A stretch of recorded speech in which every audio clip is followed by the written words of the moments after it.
दोस्तों, अगर आपके मन में भी बुरे विचार, अश्लील विचार आते हैं तो ये बुद्धा की कहानी आपको बहुत मदद करेगी।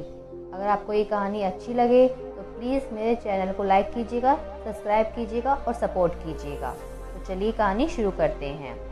एक गांव में एक युवा लड़का रहता था। वो हमेशा परेशान और उदास रहता था क्योंकि उसका मन हमेशा किसी न किसी चीज़ के बारे में सोचता रहता, जिसके बारे में वो कभी सोचना नहीं चाहता था। वो अपनी छोटी छोटी खुशियों के लिए दिन का ज़्यादातर समय बर्बाद कर देता और बाद में इस चीज़ के लिए पश्चाताप करता। लेकिन वो अगले दिन अपनी इसी आदत से परेशान रहता, दोबारा उस आदत को दोहरा देता। वह अपने माता पिता का एक लौता पुत्र था। माता पिता धीरे धीरे बूढ़े हो रहे थे और वो जवान हो रहा था, लेकिन ऐसा कुछ भी नहीं कर पा रहा था जिससे उसके माता पिता उस पर गर्व करें। वो जानता था कि अपनी ज़िंदगी और समय वो दोनों ही बर्बाद कर रहा है, लेकिन बहुत कोशिश करने के बाद भी वो अपनी इस आदत को बदलने में नाकामयाब हो रहा था। वो अपनी समस्या के बारे में कई बड़े बड़े लोगों से बात करता और लोग भी तरह तरह के राय और सुझाव उनको देते, लेकिन फिर भी उसकी ज़िंदगी में कोई बदलाव नहीं आ रहा था। अब तो उसे ऐसा लगने लगा था कि उसकी इस आदत से उसका जीवन बर्बाद हो जाएगा, इसलिए अब वो और भी ज़्यादा परेशान और उदास रहने लगा। एक दिन ऐसे ही वो अपने गांव के एक तालाब के पास बैठा हुआ था। तभी उसका दोस्त भागा हुआ उसके पास आया और बोला, दोस्त, मुझे तुम्हारी समस्या का समाधान मिल गया है। यह बात सुनकर वो बहुत खुश हो गया और बोला, क्या समाधान मिला है तुमको? लड़के के मित्र ने कहा, ध्यान, यही तुम्हारी समस्या का समाधान है। लड़के ने कहा, ध्यान, यह क्या होता है? दोस्त ने कहा, कल एक भिक्षु हमारे यहाँ पर भिक्षा लेने के लिए आए। गांव के सभी लोगों ने उससे अपनी अपनी समस्याओं का समाधान पूछा, तो मैंने सोचा क्यों न मैं भी तुम्हारी समस्या का समाधान पूछ लूँ। तो मैंने उन बौद्ध भिक्षु को सारी बातें बताईं कि तुम अपने मन पे काबू नहीं पा रहे हो, कि तुम अपने मन पे काबू कैसे पाओ, उसका क्या तरीका है। मेरे प्रश्न पूछने पर बौद्ध भिक्षु ने कुछ ज़्यादा तो नहीं बोला, बस बोला, ध्यान, यही तुम्हारी समस्या का समाधान है।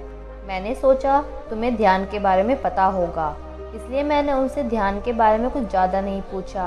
अपने मित्र की बात सुनकर उस लड़के ने कहा, मुझे उन बौद्ध भिक्षु के पास ले चलो, मुझे उनसे मिलना है। वो दोनों अगले ही दिन बौद्ध भिक्षु को खोजने निकल पड़े। बहुत मेहनत करने के बाद बौद्ध भिक्षु पास ही के गांव में एक पेड़ के नीचे बैठकर ध्यान कर रहे थे। वो दोनों बौद्ध भिक्षु के पास जाकर बैठ जाते हैं और उनकी आंखें खुलने का इंतज़ार करते हैं। थोड़ी देर बाद बौद्ध भिक्षु अपनी आंखें खोलते हैं और दोनों को अपने सामने बैठा पाते हैं।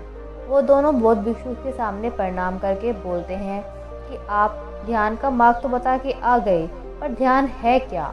बौद्ध भिक्षु ने कहा, ध्यान ध्यान क्या है यह मैं शब्दों में बता पाऊँ इतनी मुझ में क्षमता नहीं, पर तुम लोगों ने प्रश्न किया है तो अब मुझे कुछ न कुछ तो बताना होगा। तो सुनो, ध्यान का मतलब ना कोई प्रश्न, ना कोई उत्तर, ना कोई विचार, ना कोई भावना। यह एक ऐसी स्थिति है जो हमें वास्तविकता से परिचित कराती है। इस परिस्थिति में पहुंचकर हमें कोई विचार नहीं आता, ना कोई भावना शेष रहती है, क्योंकि उसके सामने सभी स्पष्ट हो जाता है। लड़के ने पूछा, ध्यान इस परिस्थिति में पहुंचा कैसे जाता है? बौद्ध भिक्षु ने कहा, ध्यान करना बहुत आसान है। क्या तुम्हें बैठना आता है? लड़के ने कहा, हाँ, मुझे बैठना आता है। बौद्ध भिक्षु ने कहा कि तुम कितनी देर बैठ सकते हो? लड़के ने कहा, जितनी देर मैं चाहूँ उतनी देर मैं बैठ सकता हूँ। बौद्ध भिक्षु ने कहा, रोज़ तुम्हें 1 घंटा बैठना होगा। लड़के ने कहा, कब और कहाँ? बौद्ध भिक्षु ने कहा, कभी भी, कहीं भी, बस जगह शांत एवं एकांत होना चाहिए। लड़के ने प्रश्न किया कि मेरी समस्या का समाधान मुझे कितने समय में मिल जाएगा?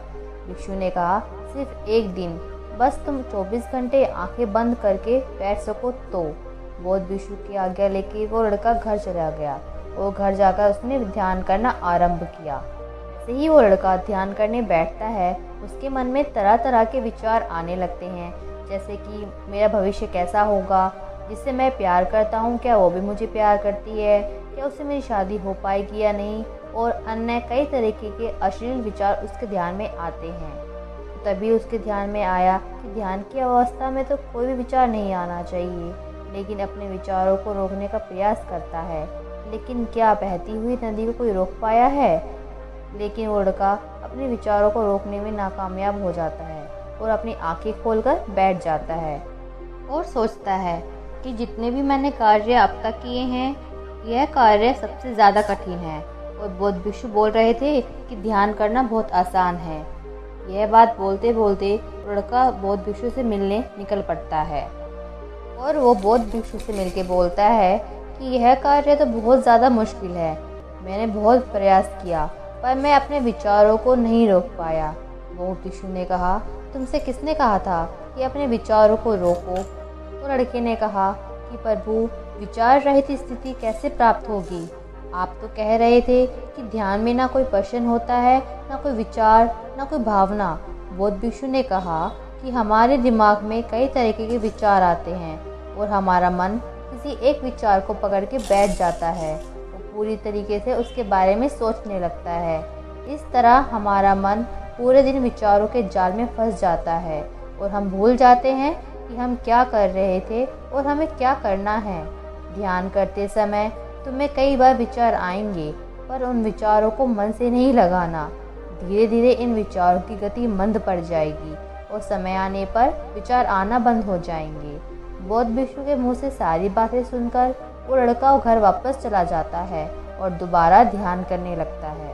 वैसे ही जैसे बौद्ध भिक्षु ने कहा था, वो वापस से ध्यान करने बैठता है, परंतु विचार आते हैं और वो उनको रोक नहीं पाता। वो ध्यान करने में असफल हो जाता है।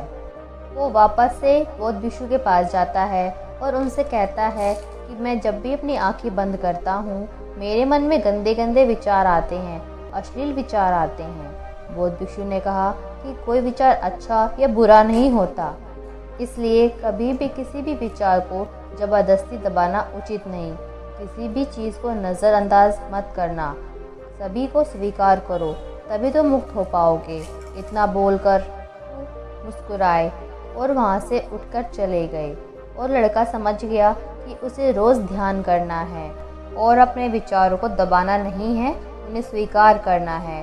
विचारों को अपने ऊपर हावी नहीं होने देना है और ना ही उनको पकड़ के रखना है, बस ध्यान करना है। और वो सोचने लगा कि मैं जितना ध्यान करूँगा, मैं अपनी समस्या से छुटकारा पा लूँगा और जीवन में आगे बढ़ूँगा। वो ऐसा ही करता है, रोज़ ध्यान करता है और वो अपनी समस्या से मुक्त हो जाता है। तो दोस्तों, उम्मीद करती हूँ आपको मेरी ये कहानी अच्छी लगी होगी।